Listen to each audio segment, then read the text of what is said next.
I received the urgent call that my pregnant daughter, Holly, was in a critical condition, so I rushed to the hospital. But standing outside her room was my granddaughter, Tilly, her face tense and worried. "Tilly, what are you doing here? Shouldn't you be in school?" "Grandma, what's wrong? We need to get to your mom's room. She's not feeling well." "Come on, let's go." "Wait." She grabbed my hand and pulled me in the opposite direction, away from the room. "Wait, what's going on?" I let myself be led as she pulled me down the hallway of the hospital's wing. She led me outside, into the hospital's courtyard. I was out of breath when I asked, "Why did you bring me out here? What's happening?" Without saying a word, Tilly pulled out an unfamiliar smartphone and handed it to me. On the screen, there were two shadowy figures. They looked like a man and a woman, but I couldn't see their faces, only their backs. I strained to listen. The two figures seemed to be speaking to each other. "What is this?" "A nurse I didn't know gave it to me in Mom's room." "This, it looks like Dad, right?" "It do," but we couldn't hide our confusion. We both started to panic, trying to make sense of the situation, our minds and words scrambling. If the man in the video really was Elton, then we might be in serious danger. "Grandma, we need to get out of here." "But what about Holly?" As we hesitated, unsure of what to do, a shadow loomed behind us. "Holly, take care of Dina." Those were the last words of my husband, Willie. It was almost a year ago when Holly and I faced our first family loss together. He had lung cancer. By the time they found it, it was already at its final stage, and the only options were treatments that would only prolong his life. Willie refused all of them and accepted the end on his own terms. His face was so peaceful, it almost looked like he was just sleeping. "Mom," Holly called out softly to me. I couldn't even respond. I just stood there, silently offering my prayers for his peace. But Holly kept speaking. "Mom, why don't you come live with us? It's hard, I know. It must be tough being alone." At that moment, I didn't think much about it. I just responded quickly, yes. I was half in a daze, but another part of me knew Holly was right. At my age, I didn't want to impose on anyone else. I'm glad. Now I can relax a bit. Life was going to get busy from then on. There would be so many things to do, with hardly any time to think. I'd have just a brief moment to grieve. A year has passed since then, and now I've moved in with Holly and her family. I've been living comfortably, without any significant issues. Holly's family is currently just the three of them: Holly, her husband Elton, and their daughter, Tilly. But soon there'll be four. Holly is expecting their second child. My greatest joy right now is anticipating the birth of my second grandchild. But that's not the only joy in my life. Tilly, though I feel it's almost embarrassing to say, is very attached to me. Whenever she needs anything, she always calls, "Grandma, Grandma." She's 15 now, and I've wondered if she's too old for a nickname. But in the end, I decided, she's so dear to me, it doesn't matter. Watching her grow up and thinking about the grandchild yet to be born fills me with contentment. I couldn't ask for more than this, or so I thought. But there's one thing that worries me, just a bit. It's Holly's husband, Elton. His day starts early, and he comes home late. I understand that he's working hard for the family. But what really concerns me is the lack of communication he has with the family. Not just with Holly and Tilly, but even with me, who is home almost every day. I hardly get the chance to speak with him. I felt a sense of discomfort, but I told myself it was just their way as a couple, so I didn't say anything. There's no need to stir up trouble unnecessarily. One afternoon, as Holly and I were spending time together. Holly, who was nearing her due date, suddenly turned pale and clutched her stomach in pain. Beads of sweat formed on her forehead. "Holly, what's wrong? Are you okay?" Could she be going into labor already? But it seemed too early. The due date was still a while away. Holly, struggling to catch her breath, answered, "Can you call an ambulance?" Yes, of course. I felt frustrated with myself for forgetting something so basic. I wasn't sure if it was because of my age or just the shock of the situation, but I felt overwhelmed. "Hello, I need an ambulance. The address is..." Within 10 minutes, I heard the siren approaching from a distance. Feeling a small sense of relief mixed with a lot of anxiety, I got into the ambulance with Holly. At the hospital, the doctor's first words were, "We need to admit her." They said they couldn't identify the cause of the pain, so they needed to run tests. They also mentioned that it had to do with her being pregnant, but assured me they'd investigate thoroughly, and I felt somewhat relieved. Thankfully, both mother and baby were not in immediate danger. Tilly, who had left school early, brought all the essentials Holly needed for her stay clothes, a toothbrush, and other things. When we met up, Tilly and I shared a moment of relief. As Holly slept, likely due to the medication and exhaustion, Tilly and I quietly spoke. "What did Mom say? Did she mention anything?" "They still don't know the exact cause. That's why she's staying for tests. But they said the baby is fine, so everything should be okay." "I see. Let's stay with her until she wakes up." "Yay, okay," Tilly answered, but her face was still clouded with worry. It was understandable her mother had collapsed, after all. I tried to lighten the mood and distract her. "How was school today?" "Well, it's fine. I'd rather be here than stay at school feeling anxious. Not knowing what's happening would be even worse." "Tilly, you're really so mature. I can't wait to see what kind of adult you'll become." It wasn't exactly a light-hearted conversation, but Tilly managed a small smile for a moment. Holly woke up about 2 hours after I had arrived at the hospital.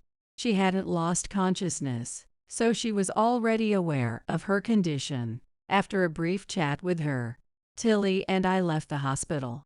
On the way home, I noticed Tilly still had that worried look on her face, so I made a suggestion. "Tilly, how about we stop somewhere for a bit?" She hesitated for a moment. "I haven't lived this long for nothing. I can read the emotions of my dear granddaughter.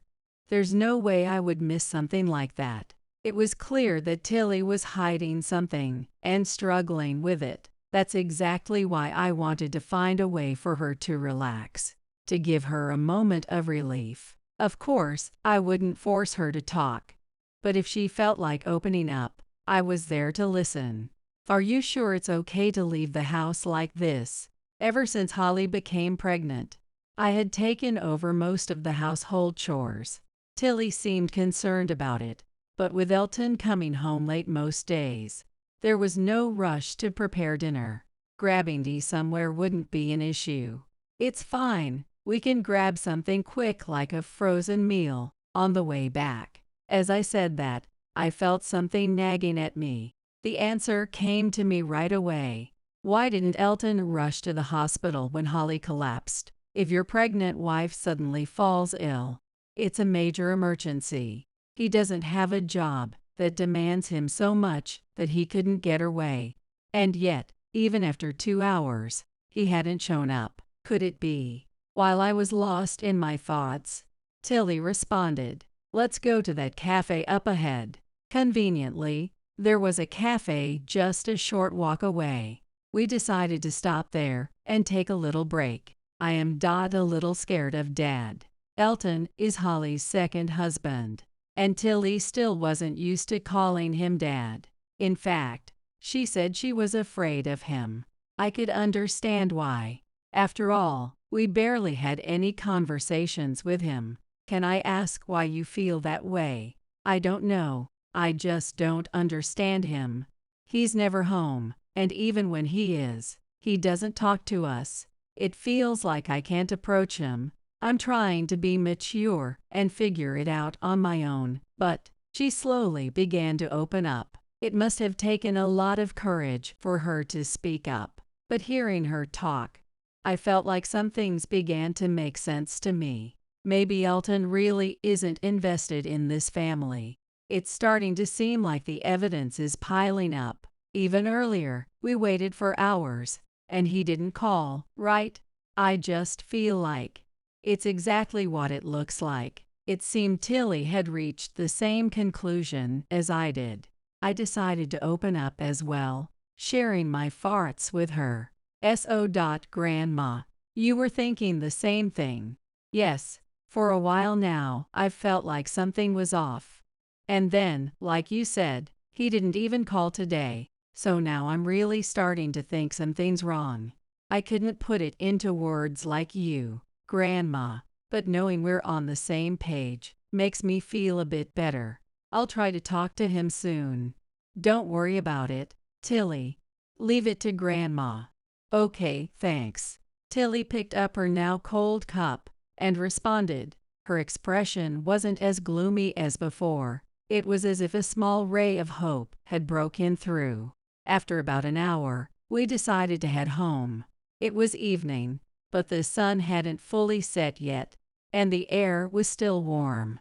By the way, are we still getting dinner on the way back? She asked as we stopped at the crosswalk. Yay, what should we pick up? The light changed, and as I started to step forward, I thought about what was in the fridge.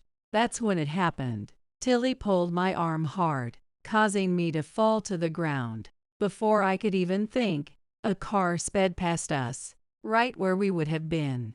Even after a few seconds passed, the sound of the wind rushing by still echoed in my ears. I had no idea what had just happened. Grandma, are you okay? As if those words were a switch, I finally managed to move my gaze. A crowd had gathered around us. What happened? We almost got hit. If someone hadn't pulled us back, we could have been. The pedestrian light on the other side was green. It was only then that I finally understood what had happened to me. More precisely, Tilly's words made me realize. The car that sped past had run the red light, and someone had pulled us back just in time to save us from being hit. I turned around to look. Everyone was standing at a distance, watching with expressions I couldn't quite describe. But the person who saved us was nowhere to be seen. As I stood there for a moment, I felt a sharp pain shoot through my left arm. When I had fallen, I must have slammed it into the ground. It hurt terribly. I didn't have much experience with this kind of pain, but instinctively, I knew it was likely a fracture. Excuse me, please move aside. As I tried to stand, using my left arm for support, a shadow emerged from the crowd. It was a familiar one. Are you two okay? Dad. I was on my way back from visiting the hospital and happened to pass by. What happened here? Being in such a confusing situation, without knowing what to do, I felt relieved that someone capable of making the right decisions had arrived. After I explained what happened, Elton called for an ambulance. I told him it wasn't that serious, but my words were quickly dismissed. I wonder how many people end up in an ambulance twice in one day, I thought to myself. An almost absurd idea. As I was being accompanied by Tilly, I continued to contemplate. Grandma, are you okay? I'm fine. This feels like a bit of an overreaction, though. Elton said he would go home first to grab a change of clothes for me, just in case, and then left. That's when I noticed something and felt a shiver run down my spine. Even though Elton isn't biologically related to Tilly, he still didn't say a single word to her, his own stepdaughter. Shocked by this unexpected behavior, I watched as the ambulance doors closed behind us. Fortunately, the injury to my left wrist wasn't severe, but they still kept me in the hospital for 2 days. Considering my age, It was probably for the best. Despite the minor inconvenience, I was grateful to be able to return to my normal life. But more than anything, I couldn't shake my concern about Elton. I wanted to have a conversation, not necessarily confront him, but with his business trips and consistently late returns, finding a proper time was proving impossible. Days passed with this frustration building, and then I received a call from the hospital where Holly was admitted. Her condition had suddenly changed. They needed to perform an emergency C-section, even though there were only a few days left until the due date. This unexpected news filled me with a sense of helpless anger, but getting caught up in such feelings wouldn't help anyone. I quickly gathered my things, doing the best I could with my still healing hand, and hurried out of the house. I got off the bus and entered the hospital. As I pushed my way through the crowd of visitors to reach Holly's room, I was surprised to find not a doctor or a nurse, but Tilly waiting for me. "Tilly, what are you doing here? Shouldn't you be in school?" Only then did I realize it was already evening, long past the end of the school day. "Grandma, what's wrong? We need to get to your mom's room. She's not doing well. Come on, let's go." "Wait." Tilly grabbed my hand and started running in the opposite direction of the room. The strength of her pull reminded me of the same force she used when she saved me from getting hit by the car just a week ago. "Wait, what happened?" I let myself be pulled, running down the hallway of the hospital wing. Tilly led me outside, into the courtyard. Out of breath, I asked, "Why did you bring me here? What's going on?" Tilly didn't say a word. Instead, she pulled out a smartphone I didn't recognize and handed it to me. On the screen, there were two shadowy figures. They appeared to be a man and a woman, but their faces were hidden, and I could only see their backs. As I strained to listen, the two figures seemed to be talking. "If the accident goes as planned, we'll get a lot from the inheritance and insurance." "Well, it's not really an accident, though."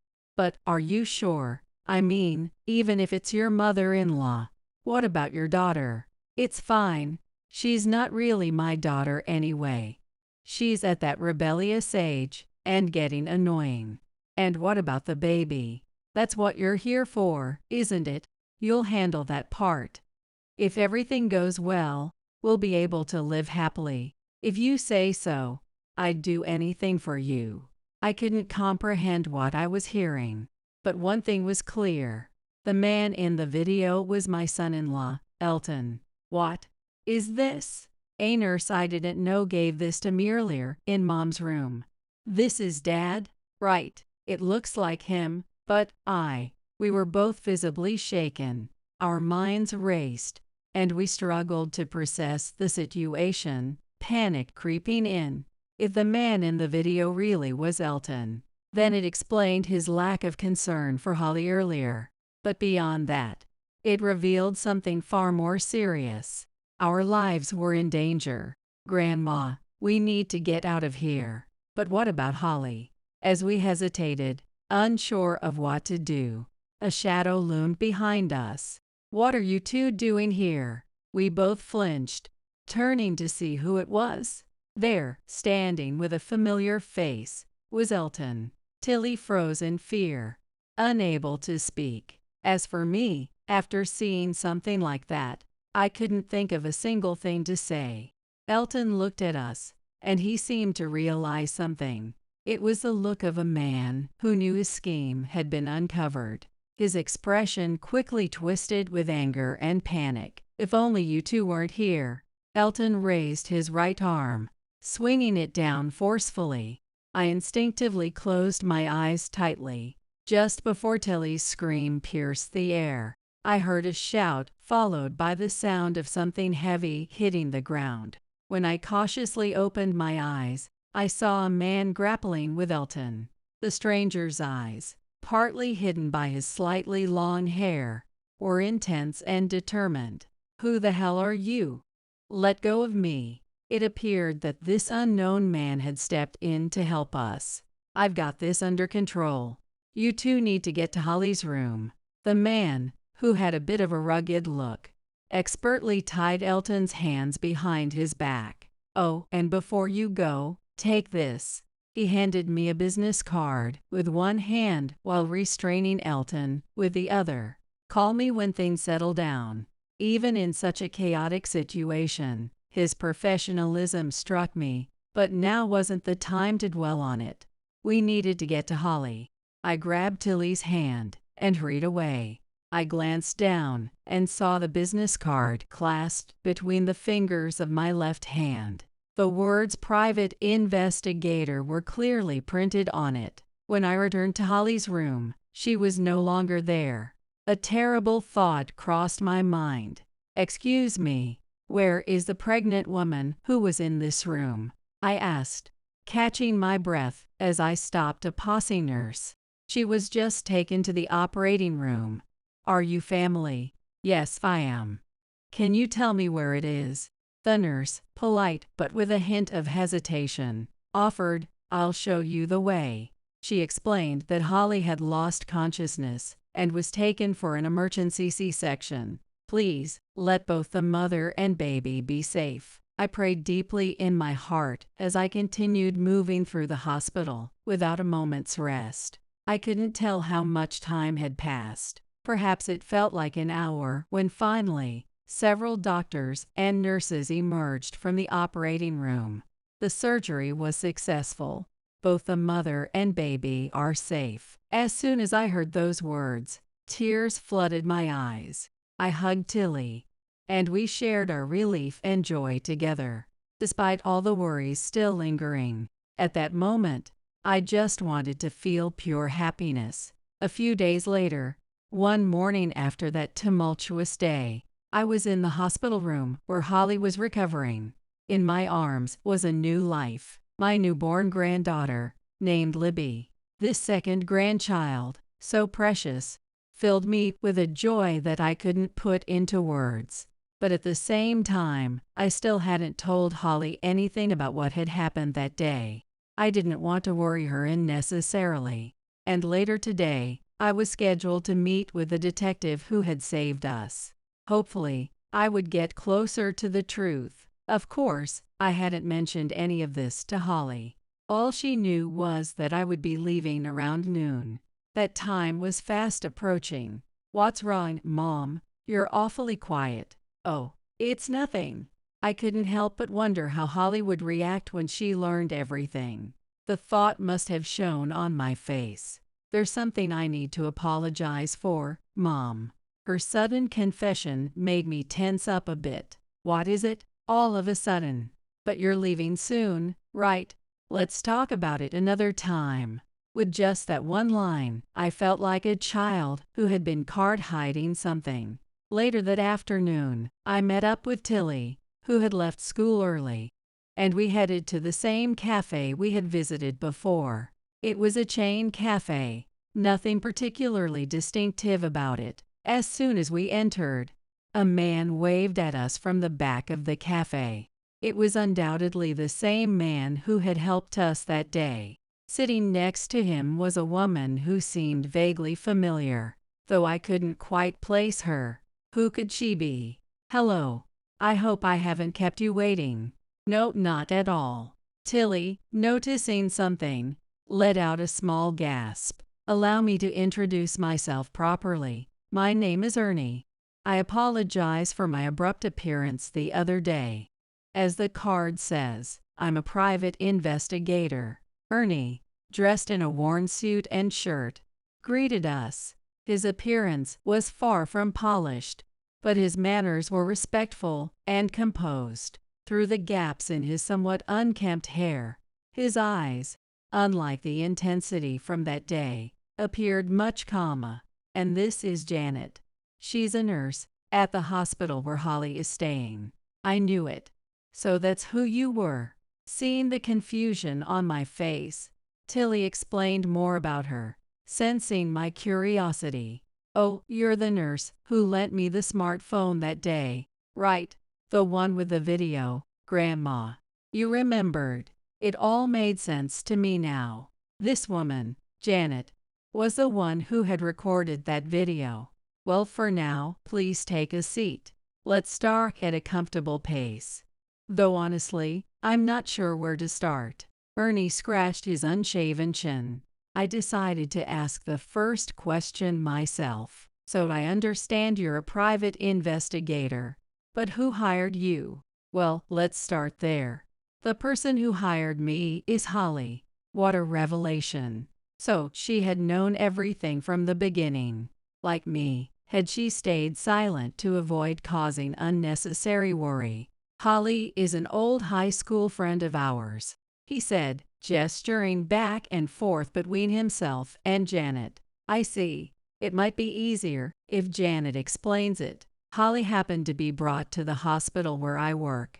Once things settled, I approached her, and she remembered me. We started chatting frequently after that. Janet paused for a moment before continuing. One day, I noticed a doctor at our hospital named Alyssa chatting with Holly's husband. But it wasn't just like old friends catching up, it felt suspicious. When I told Holly about it, she admitted she had been feeling uneasy for a while. That's when she reached out to Ernie, the private investigator. I see. With this explanation, the pieces of the puzzle started to fall into place. She had known about the affair from the beginning. And as for the video, once I got hold of it, I kept a close watch to make sure you two were safe. I asked him to. The person who saved you at the crosswalk near this cafe was him. Ernie scratched his messy hair and muttered, "You didn't need to mention that." Really? Thank you so much for that. Thank you. It's nothing. If anything, I was shocked when I found out that you got hurt despite my efforts. I'll cover your medical expenses. I'm really sorry about that. Not at all. It's nothing compared to the fact that you saved both my life and Tilly's. That's priceless. I appreciate you saying that, but I still can't rest easy unless I make amends. People say not to judge a book by its cover, but I had never met someone who embodied that saying as much as Ernie did. Now, what I have to say next is difficult, so I want to make sure you're prepared. Is it okay if your granddaughter hears this too? If it was that serious, I thought I should ask Tilly to step out, but before I could, she spoke up. I want to hear it.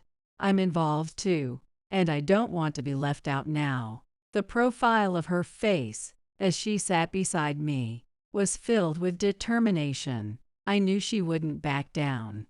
It's fine. Please, go ahead. Understood. As Ernie spoke, we all felt our muscles tense.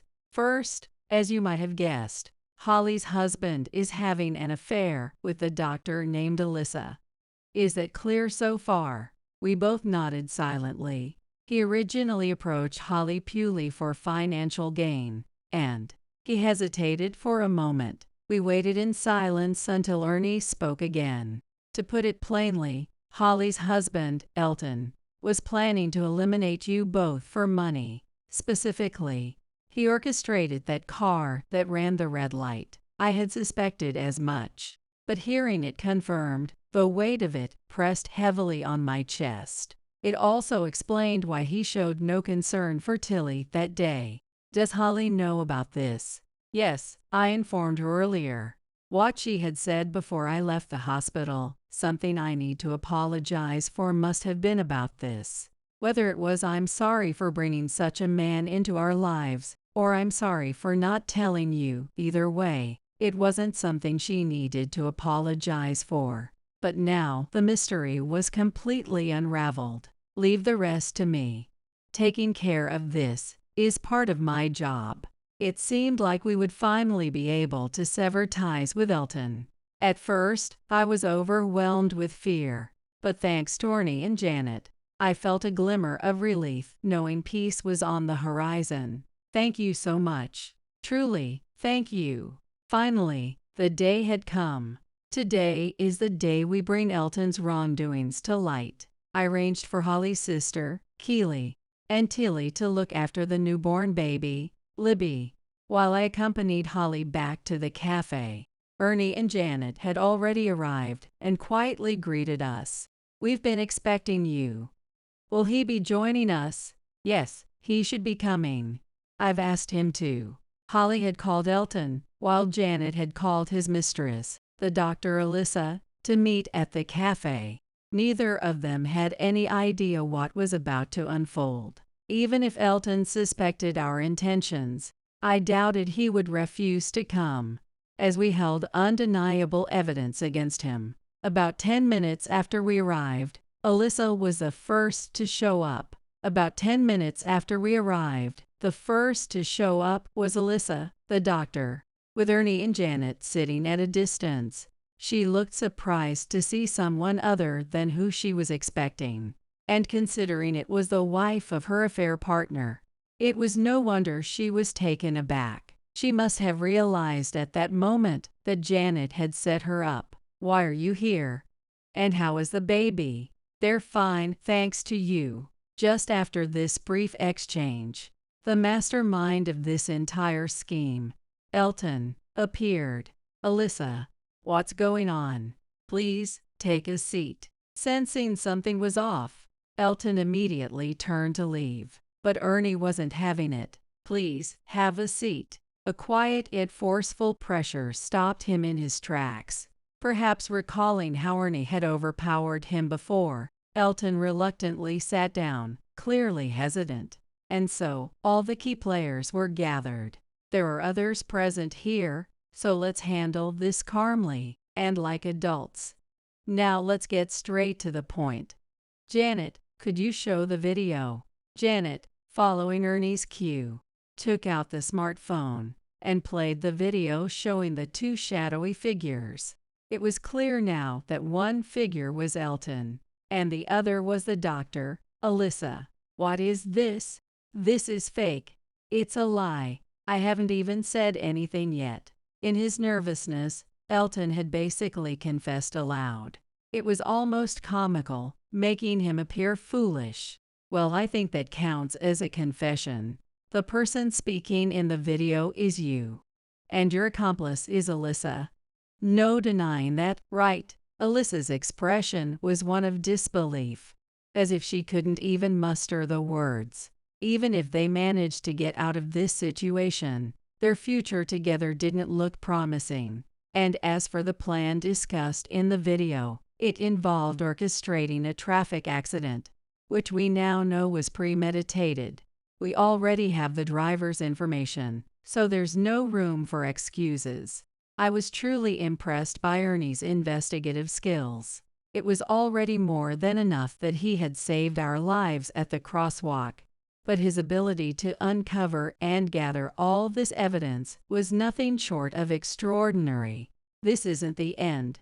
Doctor, your crimes will also be exposed here. Up until that point, everything was proceeding as expected. But what were these crimes of the doctor? Wait, you knowingly aided Elton's plan, which involved harming not only Holly but also her unborn baby. You neglected to provide proper care for Holly, which led to her slipping into a coma. Do you realize what you've done? Ernie's voice was intense and unwavering. No, I only did what I was told. Another incriminating statement. The weight of these revelations ignited a deep anger within me. I couldn't stop trembling with rage. I could no longer see anything around me, and all that came out were voiceless gasps mixed with my breath. It was one thing if it had only been us, but the thought that they intended to harm Holly and the baby as well was unbearable. It was a path far removed from any sense of humanity. That was your decision. No, you were the one who ordered me. And so began their ugly exchange of blame. If it hadn't been for Ernie, I might have lost all faith in humanity. Did you all hear that? They've admitted to their crimes. Officers, please take them in for questioning. Officers. At that moment, I didn't understand what Ernie was saying. Suddenly, every person who had been seated casually around the cafe stood up and approached us. As Holly and I looked on, Confused and a bit fearful, the man in front showed his police badge. "We've heard everything. You'll need to come with us to the station." I finally understood why Ernie had chosen this cafe. He had planned everything from the start, preparing the space and the authorities in advance. And so, Elton and Alyssa were arrested, and the situation was resolved. "Thank you so much. I don't know how I can ever repay you. I told you, it's just part of my job. Your gratitude is enough. Without him, Tilly, Holly, Libby, and I would have all fallen victim to Elton's schemes." The thought of it sent chills down my spine again and again. For a while afterward, Holly was incredibly busy balancing work and all the legal proceedings. Elton and Alyssa were charged with attempted murder and are currently being held in custody. As for Holly, I'm not sure how she feels, but for me, this outcome brings only relief. While Holly was occupied, I took care of Libby. Looking after her reminded me of when Tilly was little, and even further back, when Holly was a child. These memories filled me with warmth. Of course, it wasn't easy, but it reminded me just how precious grandchildren are. Tilly actively offered to help with her sister's care and other household tasks, like preparing meals, which made things much easier for me. It was a big difference compared to 15 years ago. One day, as we continued with this routine, Holly came home from court. "I'm back." I was reminiscing about all these memories when she walked in. She had mentioned earlier that she'd be going to court today. "Welcome back. How did it go?" "I'm exhausted. They keep asking the same questions, and I keep giving the same answers." "Do you think it's going to drag on much longer?" "No, probably just 2 or 3 more times, and everything should be settled." "All right, just a little longer then." "Where's Libby?" "Tilly's watching her right now." It's amazing to think Tilly's old enough to do that now. It feels a bit emotional. Yay, it's been a big help for me, too. After everything we've been through, being able to have a casual conversation like this felt like an incredible blessing. Not long ago, I wouldn't have even known if I would be alive, so this was a gift. Even though he insisted it wasn't necessary, I thought I should pay Ernie a visit to express my gratitude properly.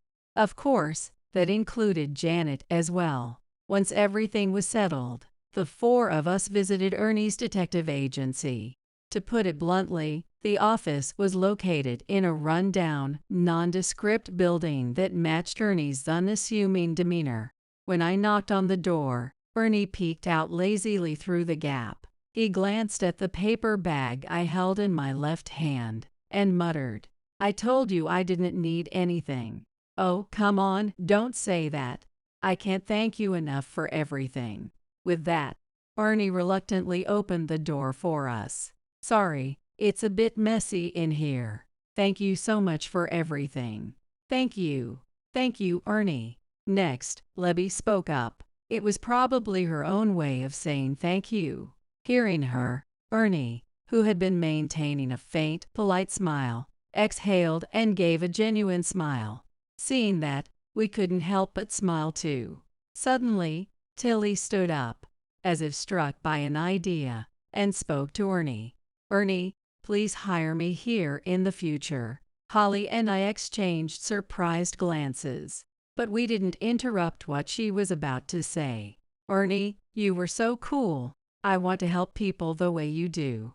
As if it was a habit, Ernie rubbed his unshaven chin, appearing thoughtful. "You know it's not an easy job, right? And to be honest, cases like this don't happen often, and not everything turns out perfectly." His eyes had a different look to them than any I had seen before. "I know. Or at least, I think I do." "You're serious, huh?" Tilly met his gaze and didn't look away. "Well, it's still early, so come back when you're an adult. If, when that time comes, you still want to join me, even if it means giving up on other opportunities, then you're welcome here." "Thank you." Maybe it was her way of showing gratitude. Or maybe she truly admired him. I wasn't sure, but I had a feeling it was a bit of both. 5 years passed after that. Libby was now talking up a storm. Her first words sounded like Mom and Grandma, so Holly and I had a small argument over it, but we've been living peacefully and modestly. The biggest change was, of course, well, I'm off. Now 20 years old. Tilly was working for Ernie, just as she had declared years ago, when she first visited him again after 5 years. She told me he was genuinely taken aback. I hadn't seen that scene myself, but I could easily imagine his expression. I recalled telling Tilly once that I was excited to see what her future would bring. Who would have thought that future would be as a detective? Take care, be safe, and say hi to Ernie for me. I will. She smiled as she closed the door behind her. And so our home remains peaceful today. Can't you think before you act? Is that why people call you thoughtless and useless? Apologize to me now. And it better be a sincere apology.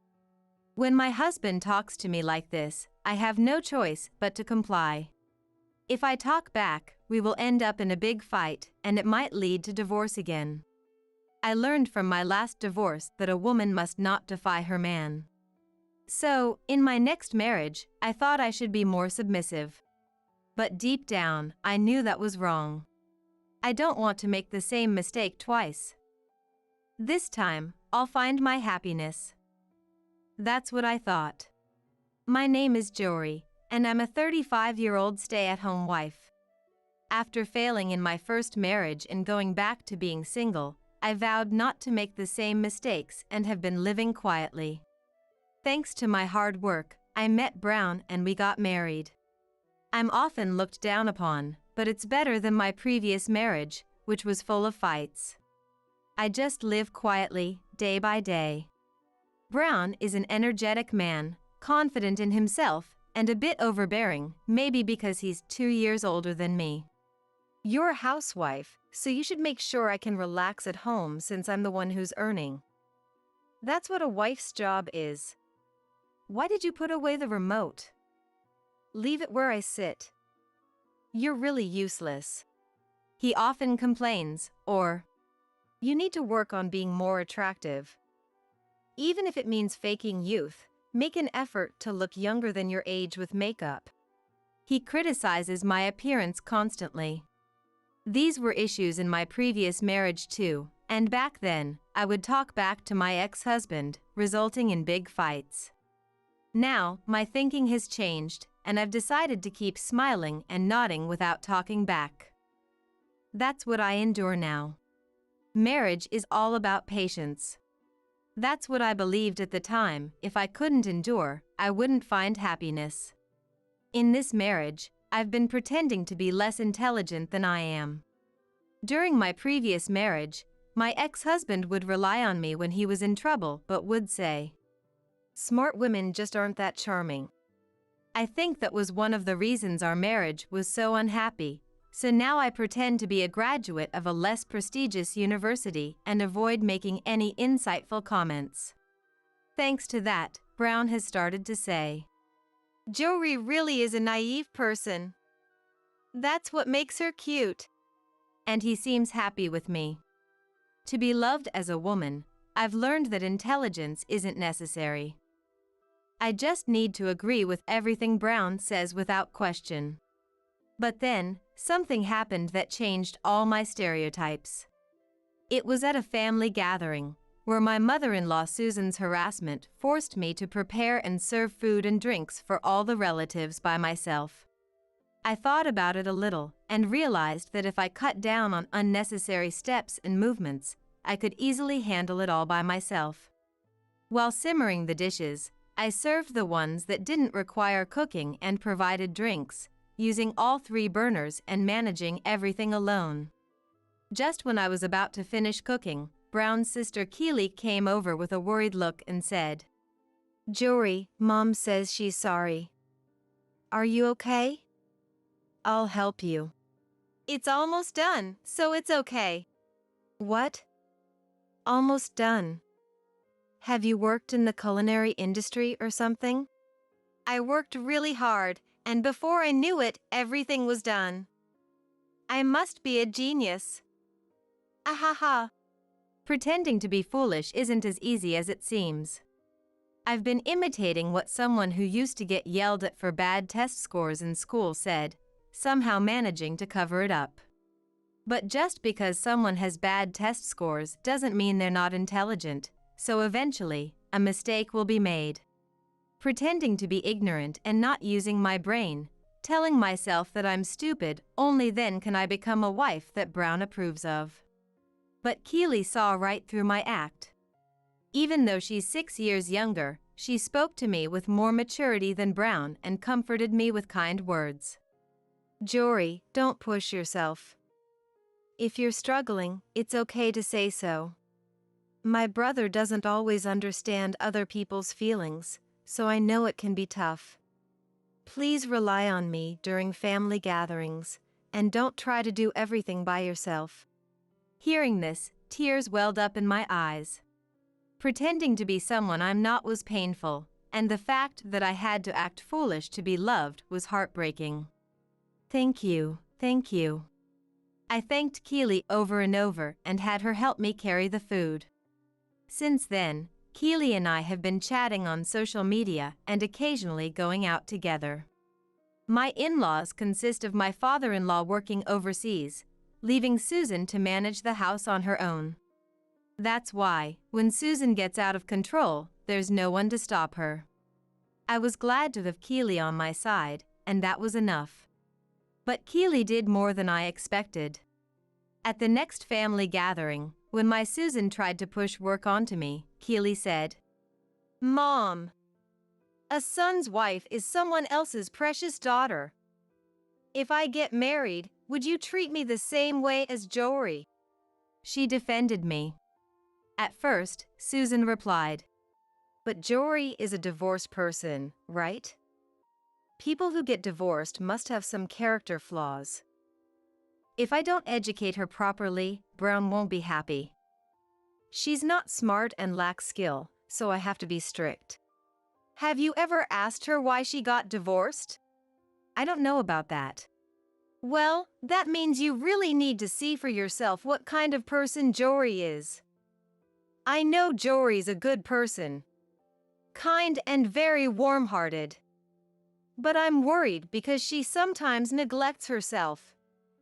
You do see that, don't you, Mom? Keely conveyed with utmost sincerity, and Susan gazed at her thoughtfully before looking serious.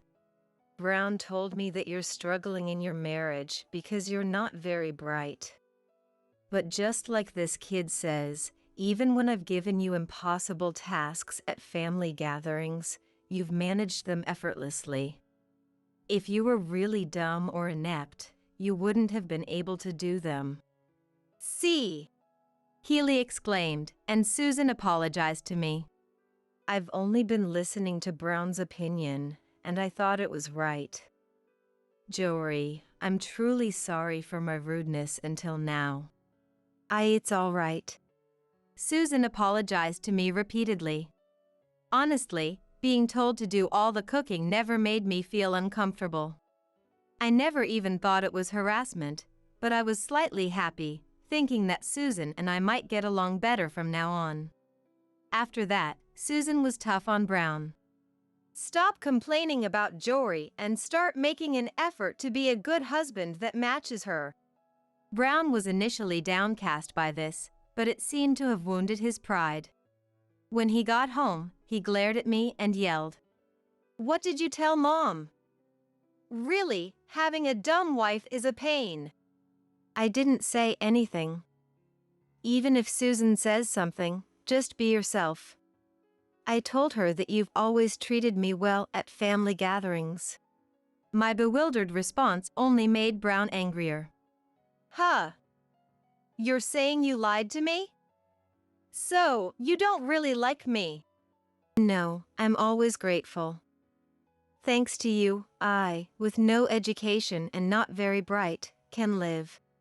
When I pleaded like this, Brown smirked with an eerie smile. Oh, really? Then you'll do whatever I say, right? Yes, I'll do anything. Then, because you messed up and I got yelled at by Mom, you'll get no allowance as punishment. I've been giving you $100 a month, but it'll be zero now. If you want it back, just think about pleasing me every day. Brown said that and retreated to the bedroom. Alone, I felt disheartened, muttering, "Ah, was this marriage a mistake?" Being prone to logical thinking, I tried to figure out what went wrong and how to do better next time. But I didn't really understand why Brown got so angry. If Susan scolded him, it was his fault, not mine. I couldn't quite grasp Brown's way of thinking. Anyway, even without an allowance, I wouldn't be in trouble since I had nearly $10,000 saved up from before marriage. I didn't want to please Brown, so I continued to live as I had been. However, suddenly, for some unknown reason, Brown grabbed my arm, forced me to sit on the floor, and said, "Can't you use your head more? This is why people call you thoughtless and useless. Apologize to me. Deeply apologize to me." I didn't understand why Brown was so angry, and I apologized, humiliated by the situation. "I'm sorry. I'm not bright enough to understand why you're angry, Brown. Really, you're the worst, incompetent woman. Don't sleep sitting like this all night. Figure out why I'm angry by morning," Brown said, then brought his phone charger into the living room and started charging his mobile phone. At first, I didn't understand what he was doing, but after he propped the phone with its back facing me, I heard a click sound. "I'm recording you to make sure you don't move or sleep. You don't have a job since you're a stay-at-home wife, so staying up all night won't be an issue, right? But don't slack off on tomorrow's chores, or I won't forgive you," Brown said, and then went to the bedroom alone. I was a mess of disappointment, disbelief, and anger toward Brown. Regret surged within me, wondering why I had married such a man. I remembered that something similar had happened in my previous marriage. It wasn't that bad, but it seemed like my ex-husband also had a feeling of wanting to control me, and wanting me to obey him at all costs. With that thought, the reasons for my failed marriages, both my previous one and the one with Brown, became clear. It was my poor judgment in choosing men. I became angry at my past self for not coming to this conclusion earlier. Choosing a man so similar to the last one, wasn't I just failing to learn from my previous mistakes? Once I understood that, the only thing left was a feeling of wanting to end this marriage, which was neither enjoyable nor anything else. All that's in me now is a resolve to absolutely divorce him. I stood up, took Brown's mobile phone, and stopped the recording. I sent that video to my own mobile phone, edited it into a 2-hour clip of me just sitting still, sent it to Brown's mobile phone, and put it back in its original place. Then I lay down on the sofa and woke up at 6 in the morning, hearing Brown rustling in the bedroom, and I went back to the floor. Brown seemed satisfied that I was sitting on the floor, but was shocked that the screen on his mobile phone had gone dark, and the video had stopped after about 2 hours. Did you do something to the video?" Brown was making a fuss, but I pretended to know nothing, saying, "Huh? I didn't do anything. I don't really understand mobile phones." Then Brown seemed a little calmer and said, "I'm sorry about yesterday. I got angry thinking you weren't trying to please me. I'm smart so I didn't notice, but you're trying in your own not-so-smart way, right?" He apologized with a condescending attitude. I was irritated, but I endured it and forgave him with a smile. "Yeah, it's okay." Then Brown showed a relieved expression. Honestly, I don't care what Brown thinks because I'm going to divorce him soon anyway. But I won't make it easy for him. I'll make sure Brown receives a fitting punishment, I thought to myself. Then, a month later, it was time for a family gathering. and Brown and I headed to my in-laws' house. I thought it would be a busy day as other relatives would be there, but when we entered the house, Susan and Keely were cooking, and I was told to sit down and do nothing. I hadn't talked much with the relatives before, but Brown started chatting with a man in front of him, and I joined the conversation. The man turned out to be Brown's uncle, and I had felt like I recognized him from somewhere before. Then Brown started to explain to me. My uncle teaches at Harvard. You might not understand, Jory, but he's doing some impressive work in the field of chemistry. At this, Uncle looked at my face and opened his eyes wide. Brown, what are you talking about? There's no way Jory wouldn't understand that. These words left me even more perplexed. What are you talking about, Uncle? Jory graduated from a lower-tier university and can't even operate a mobile phone properly. She's not bright at all. Having a connection with a Harvard professor like Uncle. Brown was saying this, but Uncle smiled kindly at me and said, You're really quite excellent, aren't you? Why pretend to be foolish? Brown's the one who's actually at a much lower level. Doesn't it feel bad to be looked down on by someone like that? You should just be yourself. Uncle's loud voice caught the attention of other family members, and everyone at the table, including Susan and Keely, turned to look at us. Well, I guess you're right. I'm getting tired of being ridiculed all the time. Shall I tell the truth? Actually, I graduated from Cambridge University. After that, I attended a graduate school in America. As I revealed this, Brown's face showed shock. What? You can't be. I think my IQ is around 150 or so. But that doesn't mean I'm smart. I end up marrying people like Brown, after all. I chuckled, and then Keely spoke up. Jory, could it be that your previous divorce happened because you were too smart for your husband to keep up with? I had never talked about the reasons for my divorce, but it seemed Keely had come to this conclusion. Well, yes, that's right. My ex-husband said I was unattractive because I was intelligent. He kept saying women should be quiet and do housework, and only serve their husbands. I logically refuted him every time, and he eventually said he didn't want to be with me anymore. That's why I've been pretending to be foolish in my current marriage. As I explained, Uncle nodded and said, I knew it. You were at Harvard's graduate school for a while after Cambridge, weren't you? I thought I recognized you. I was surprised and said, I was there for only about a year before moving to another graduate school, but you remember well. Now that you mention it, I did feel like I'd seen Uncle somewhere before. I never forget a face, though I'm not good with names. Besides, you were famous in the university for being both smart and beautiful. I thought you looked familiar, and indeed, it was you. Uncle began to laugh proudly for some reason, while Brown's face turned pale and rigid.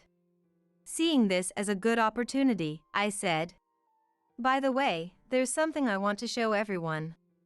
I took out my mobile phone and played a video. It showed me sitting on the floor while Brown was instructing me to stay up all night. Brown's voice was clearly audible. Then Brown jumped up. This is fabricated. You did this to frame me. The fact that you only filmed for 2 hours proves it was your fault. Pretending to be an idiot. As he screamed this, he grabbed my collar. The men around restrained Brown, and Susan said, I don't want to dine with such a despicable man. Please throw him out. With that, Brown was thrown out of the house. At the entrance, Susan yelled at Brown, who was crouching. I didn't realize you were this foolish. I was foolish as well. I'll contact you later about what to do next. Go home and behave yourself. Then she slammed the door and locked it. Then Susan bowed her head to me and said, I'm so sorry about Brown. I had no idea he did such a terrible thing. And yet, I once believed what Brown said. She covered her face with her hands and started crying. Keely and I supported Susan's body.